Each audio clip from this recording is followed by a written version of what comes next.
Este é o momento porque todos estavam à espera. Eu vou anunciar, vou dizer qual é que é a solução destas coisas.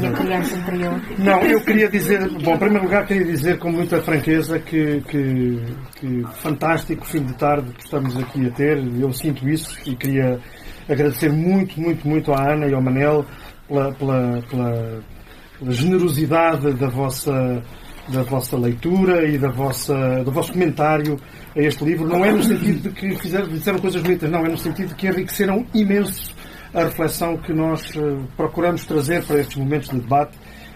Ficamos imensamente agradecidos a um e ao outro, embora a intervenção da Ana seja um bocadinho pífia, mas de resto foi uma coisa muito... Agora, o objeto do nosso trabalho neste livro é um objeto muito difícil, porque, vamos lá ver, nós temos aqui uma coisa a que chamamos humanitarismo, que faz parte daquilo a que se poderia chamar os bons sentimentos morais, não é? Ou seja, na verdade, o humanitarismo, como discurso e, sobretudo, como ação, faz parte de uma constelação de coisas que emergiram muito na convergência entre cristianismo, iluminismo, capitalismo. Creio que esse triângulo foi o que deu origem, digamos assim, alguns pelo século XIX, a esta forma de colocar-nos, assumir como importante o socorro às vítimas. Assumir como dever moral e como dever político o socorro às vítimas. Portanto, temos aqui uma coisa, uma prática que se foi, perpetuando e alterando ao longo do tempo, mas que tem na sua raiz esta inquietação, que depois pode ser muito discutida, certamente, porque, o Henri Dunant, que foi é o nome a que se atribui, de alguma maneira, a origem do movimento humanitário. O Henri Dunant era um filantropo suíço, podre de rico, que assiste à barbaridade do campo de batalha de Solferino e que decide que aquilo não pode ficar assim, quer dizer, que aquele panorama de sofrimento indizível de vítimas, sobretudo dos feridos de guerra, tinha que ser objeto de ação. E como ele era suíço, era rico, criou um movimento e, para o emblema do movimento, virou a bandeira suíça ao contrário e, portanto, em vez de ser cruz branca em bandeira vermelha, foi cruz vermelha em bandeira branca e, portanto, a coisa ficou assim conhecida. O objeto que nós aqui tratamos neste livro é, portanto, isto. Ou melhor, começa por ser isto. Começa por ser uma proposta de ação que tem, como já foi dito, na sua origem, lá atrás, essa ideia, esse imperativo, chamado imperativo humanitário, que é justamente o de salvar vidas ou socorrer as vítimas em contextos de conflito armado. Isso, claro, está articulado com uma série de outras formas de atuação, sobretudo da burguesia do século XIX, em países mais da burguesia, e que é justamente, os programas de assistência aos pobres, ou de educação para todos, para as crianças desvalidas, e as instituições de amparo social. O humanitarismo, como ideia e como proposta de ação, surge neste contexto. Bom, portanto, vamos lá ver. O nosso ponto de partida, ou melhor, o ponto de partida do nosso objeto de reflexão é isto. E é verdade que ao longo do tempo que vai desde meados do século XIX até já passados meados do século XX, o humanitarismo foi sobretudo este código de ação que teve princípios absolutamente, intocáveis. O principal dos quais foi a neutralidade, não é? Mas também o princípio da independência, da imparcialidade, da humanidade, enfim. E, associado a isso, depois a emergência de regras de direito internacional. Pedro Bacelar, que está ali é um dos nossos grandes conhecedores dessa matéria, e que é justamente a emergência de regras de direito internacional aplicáveis em contexto de violência armada. Portanto, é o que dizia o Manel. Na verdade, isto não põe em causa, não quer pôr em causa, rejeita pôr em causa o fenómeno da guerra. Este código de atuação, este discurso e este conjunto de normas não quis, pelo contrário, rejeitou pôr em causa o fenómeno da guerra. O que quis, eu sei que isto vai provocar sorrisos, e é natural que provoque, o que quis foi dar um pouco de humanidade a contextos de guerra. Eu sei que isto é um tremendo paradoxo, mas é isso. Mas é exatamente isso. Talvez os nossos sorrisos desapareçam quando pensamos, há bocadinho vinhamos a falar, nós no carro e o Manel não sei aonde, depois no carro também, e vinhamos a falar justamente, por exemplo, da avaliação que fazemos, em que convergimos, claro, também nisso, na atuação e na necessidade que é conferida por quem está a olhar para o genocídio em Gaza, a importância que é conferida, que deve ser conferida, que tem que ser conferida à Agência das Nações Unidas para os Refugiados nos territórios ocupados da Palestina. A UNRWA. Pronto. Que está a ser criminalizada no contexto, enfim, desta barbaridade que está a acontecer. Portanto, não nos equivoquemos. Isto causa sorrisos, mas quando olhamos para situações tão concretas como aquela que se está a viver em Gaza, enfim, também é aquela que é mais fácil trazer para aqui, porque ela é, como é que eu ia dizer, tão bárbara que não permite grande margem de manobra em termos de opinião. Mas quando olhamos para essas situações concretas, nós percebemos que mesmo isso tão mínimo, e aparentemente tão supérfluo, como trazer um pouco de humanidade aos cenários de conflito armado, de guerra, como isso é tão importante. É tão fundamental, tão essencial, não é? Bom, portanto, estas duas almas, a Daniela Nascimento e eu próprio, olhamos para esta realidade e apetece-nos ler isto que foi mudando ao longo do tempo, e fizemos um livro em que descascamos de maneira bastante veemente na evolução que isto foi tendo. E, portanto, agora eu queria fazer aqui só um segundo ponto, não quero alongar muito, isto é muito apaixonante, mas eu não quero alongar muito porque o tempo já vai. Pronto. Então, a questão que se nos coloca é esta. Ao longo do tempo, sobretudo a partir de finais do século XX, portanto o marco do final da Guerra Fria é um marco simbólico disto, isto mudou.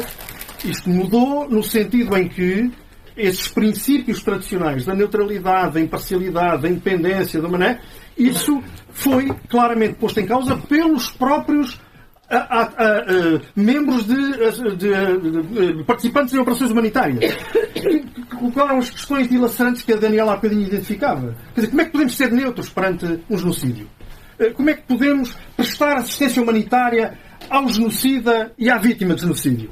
Baseando-nos num conceito de neutralidade. Estas questões que apareceram muito depois, lá atrás, na Guerra do Biafra e, sobretudo, depois do genocídio do Ruanda, apareceram com, digamos, uma força muito grande de alterar isto. Vocês sabem tão bem quanto eu, quanto nós, que o nascimento de uma organização como os Médicos Sem Fronteiras exprimiu precisamente essa revolta, se quiserem, de muitos atores humanitários contra o establishment humanitário anterior. Os Médicos Sem Fronteiras, na sua origem, o conhecido Bernard Kouchner, foram, no seu início, eram precisamente isso. Era essa vontade de uma ação humanitária que não prescindisse da crítica política. E que, ao não prescindir da crítica política, assistisse prioritariamente às vítimas de conflito, daquele conflito armado concreto, que eram vítimas do ponto de vista físico e eram vítimas do ponto de vista da prática política que estava subjacente, ou da situação política que estava subjacente. E, portanto, vejam bem, uma coisa que começa É claro que eu estou a sobressimplificar. Eu estou-vos aqui a contar uma treta que vocês estão todos a acreditar e, portanto, eu vou dar mais um passo. Que é uma coisa que começa com este aspecto de grande isenção, de grande imparcialidade. Não é bem de repente, mas sim, dá um salto nos finais do século XX e assume que é uma ação política. E ao assumir que é uma ação política, começa a fazer seleção de vítimas. Nós assistimos aquelas vítimas em primeiro lugar. Não é que não assistamos as outras, mas assistimos em primeiro lugar. Nós tomamos partido no conflito.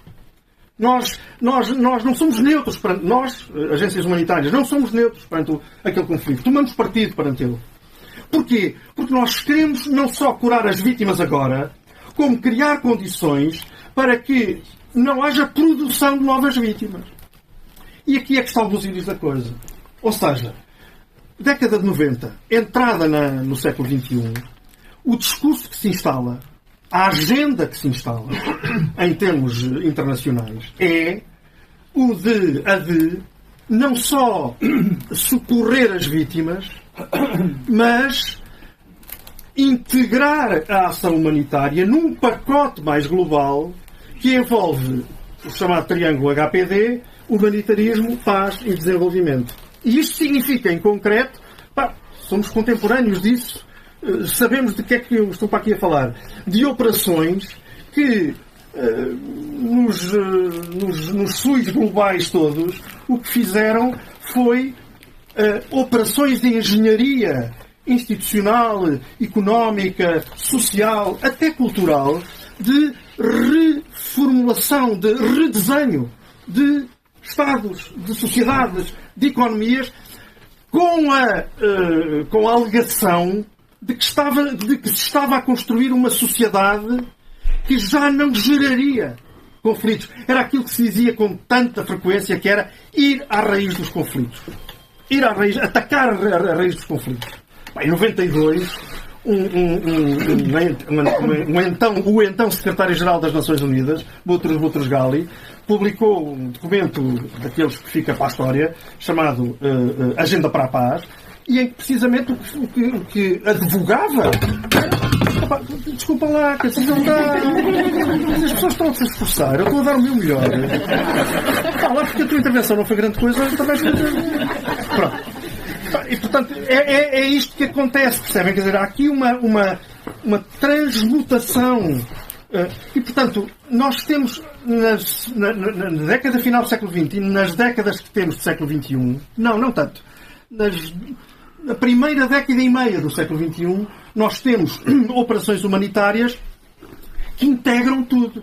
Integram a dimensão militar, integram a dimensão humanitária, integram a dimensão de reforma institucional, etc, etc. Eu vou dizer uma coisa que é o extremo disto. Eu sei que isto é caricatural e, portanto, não levem isto demasiadamente a sério. Aliás, nada do que eu digo devem levar demasiadamente a sério. Mas esta, então, que é... Vocês conhecem, como eu, certamente, aquelas situações em que os mesmos aviões que à segunda, quarta e sexta deitam bombas, às terças, quintas e sábados deitam kits humanitários. Isto não é paródia. É rigorosamente assim.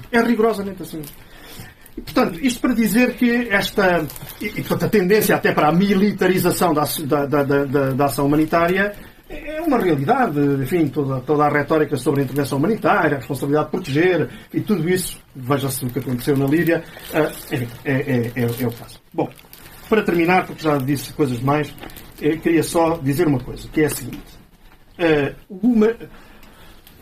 O humanitarismo tornou-se numa espécie de consenso dos raros... um daqueles raros consensos que nós temos. E que é basicamente formulável da seguinte maneira. Nas nossas conversas triviais, esta questão já nem é uma questão política, é uma questão humanitária. Não é? É tão frequente dizermos isto. Esta questão já não é uma questão política, é uma questão humanitária. Ou seja, está para lá ou para cá do político. O que é que nós queremos dizer com isso? O que é que as pessoas que dizem isso querem dizer? Querem dizer que há, supostamente, há formas de agir, a que chamam ação humanitária, que não devem ser contaminadas pelo debate político, que não devem ser contaminadas por escolhas políticas. E, portanto, esse consenso é o consenso da despolitização. E eu aí volto àquilo que, não sei se foi enfim, acho que foi o Manel que falou de despolitização, foste tu, já não sei, enfim, foi Ana. Eu não decorei a tua intervenção. Portanto, é isto, é a despolitização, percebem? Portanto, esta despolitização substitui a escolha política por uma espécie de discurso moral que é do socorro à vítima, pintando a vítima como alguém indefeso e sem capacidade de ação. É a vítima absoluta, confrontada com o perpetrador vilão total, o senhor da guerra, o genocida, o não sei quantos, e depois aparece a figura do cavaleiro branco, que é o salvador, que é a agência humanitária, o exército humanitário, por aí vamos, não é? Portanto, há aqui uma configuração das coisas que se instala muito no imaginário que nos é brindado sobre os conflitos armados, sobre as situações dos chamados desastres naturais, e que é, portanto, o de retirar isso do campo das escolhas políticas. O de retirar esse universo do debate político. O propósito deste nosso livro é questionar isso. O propósito lá, não o dizemos em nenhum momento, mas eu digo-vos aqui. Pronto.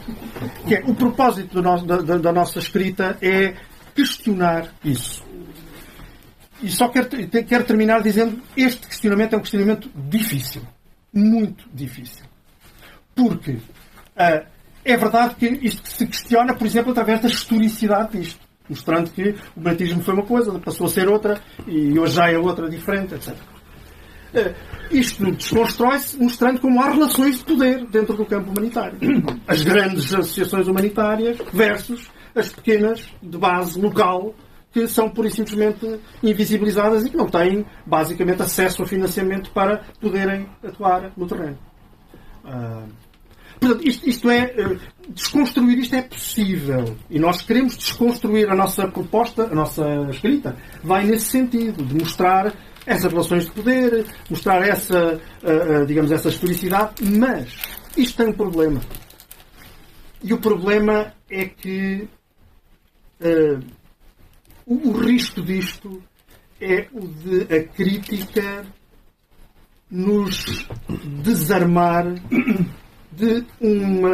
de algo que nos conflitos concretos é mesmo o mínimo de humanidade que se pode que frequentemente aparece, né? Que pode aparecer. E portanto nós temos aqui uma dificuldade, para vos ser franco. Ou seja, nós temos feito à vontade com a denúncia, digamos assim, com a desconstrução, tentamos mostrar o que há aqui de interesse, de relação de poder, etc., de projeto político, né, que confere ao humanitarismo, a partir da década de 90, um certo sentido, uma certa lógica. Essa denúncia, eu acho que ela é muito necessária, muito necessária.